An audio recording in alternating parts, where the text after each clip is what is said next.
Good day, YouTube, and welcome to another episode of the Albino Rhino beer review.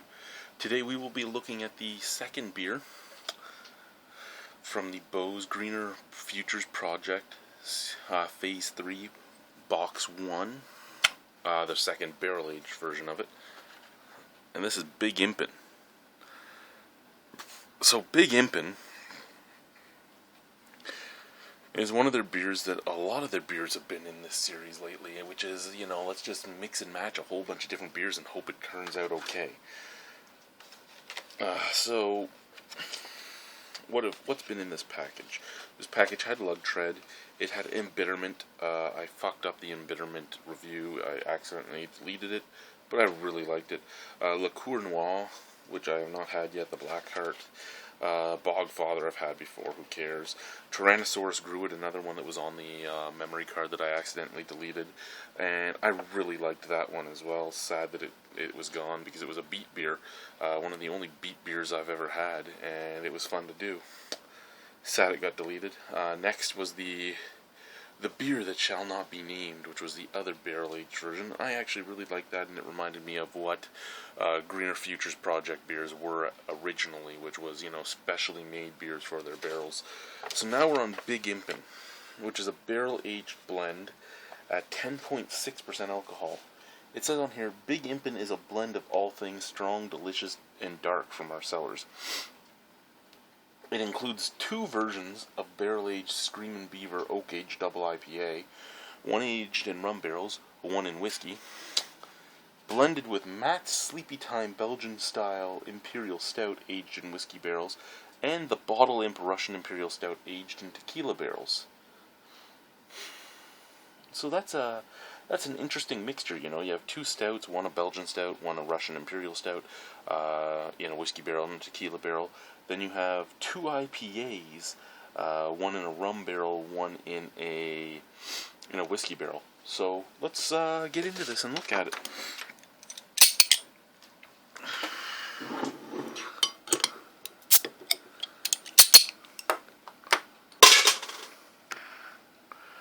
Okay.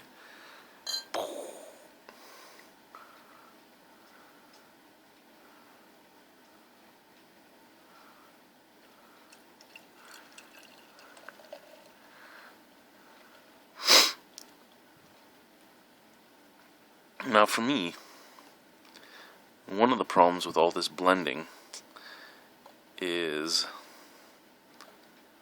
a fear of contamination.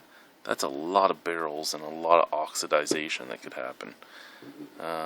Not saying that either will be a problem with the beer, but just things that I think about. Black as black can be, brownish head, big bubbles. Not really disappearing though. Okay, let's give her a sniff, shall we?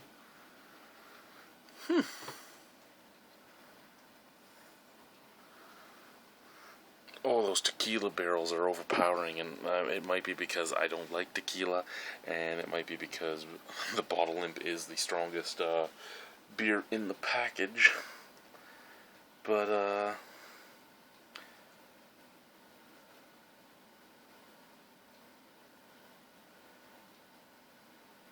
I do not like that smell all that much.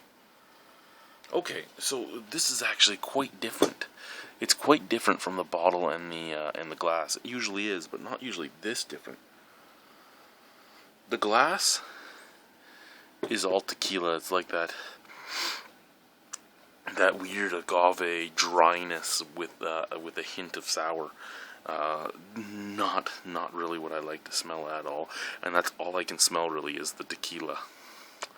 Out of the bottle, I'm getting coconut, deep, dark molasses, vanilla, oak. Basically, the glass is coming out as all tequila barrel. The bottle's coming out as all whiskey barrel. And none of the beers are showing up. It's all whiskey barrel and all tequila barrel. Like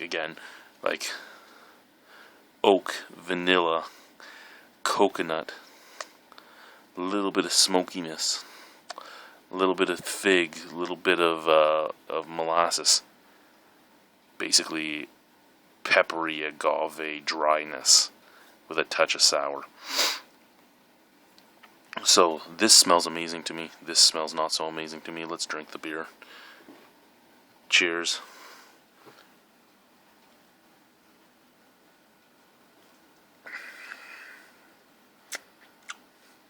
Oh, that's interesting.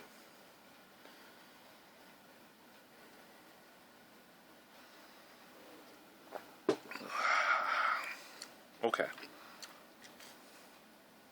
So it's turned out a lot better than some of the weird random blends that I've seen Steve do that I got to try thanks to Dale when I was at Guy's house in July.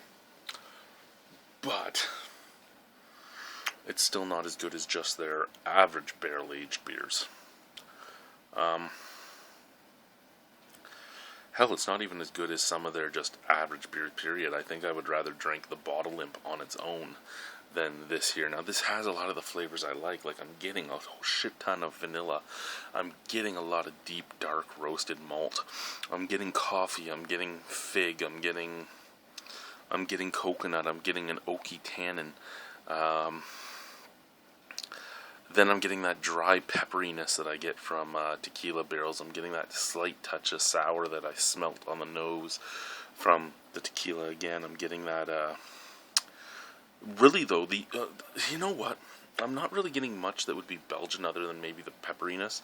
I'm not getting much at all that could be even slightly considered the IPA. I think the IPA has been completely and utterly obliterated in this beer. And I'm not getting rum barrel tastes, really. Well, maybe the fig could be coming from the rum barrel. I mean, rum barrels would put off a lot of fruity flavors, so that could be coming from there.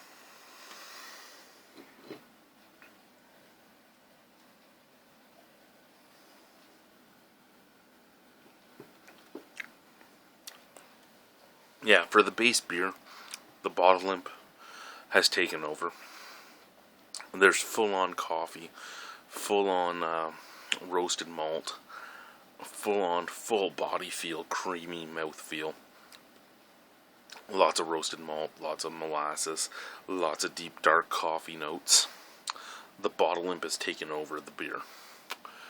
The barrels were taken over by both the tequila and the whiskey. Again, vanilla, oak tannins,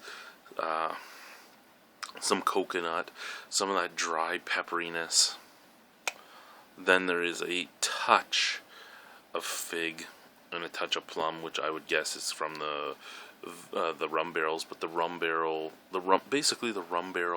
and the Screaming Beavers have both just disappeared. It didn't do much. It didn't take away from the color, really. It didn't take away from the head color.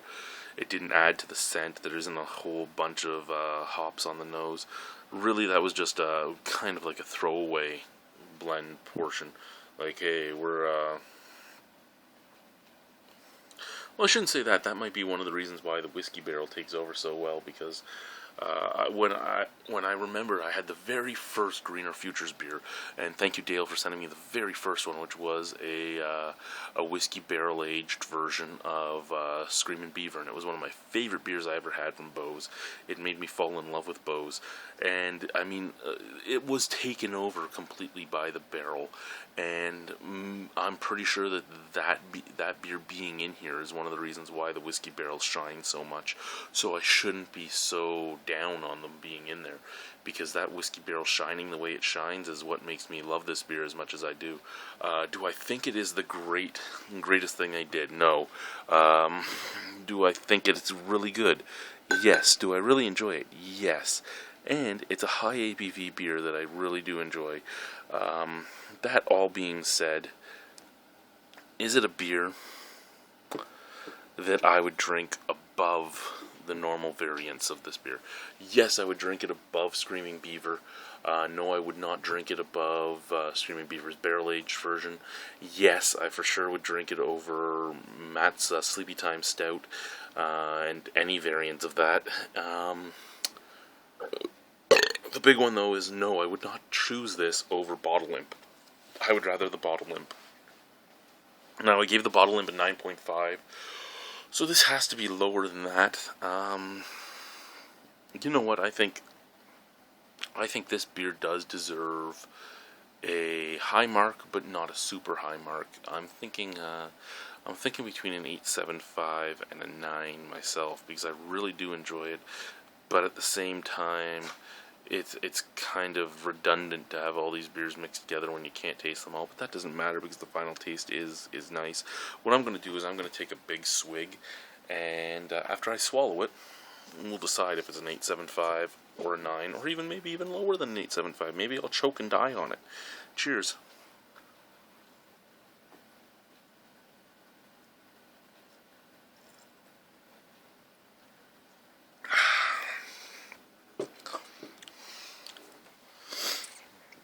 Okay. So when I take it in smaller sips, I love it. When I take it in smaller sips, I love this beer. Because that whiskey barrel just shines, the Bottle Imp shines.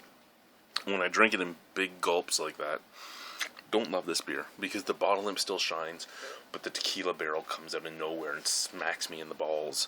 So out of 10, I'm going to give it an 8.25. If I hadn't done that chug, it would have been a 9. But that slight chug just puts so much tequila flavor in my mouth that I just can't do it now. So I screwed up that one. Thank you guys for watching. Have a wonderful evening. Bye-bye.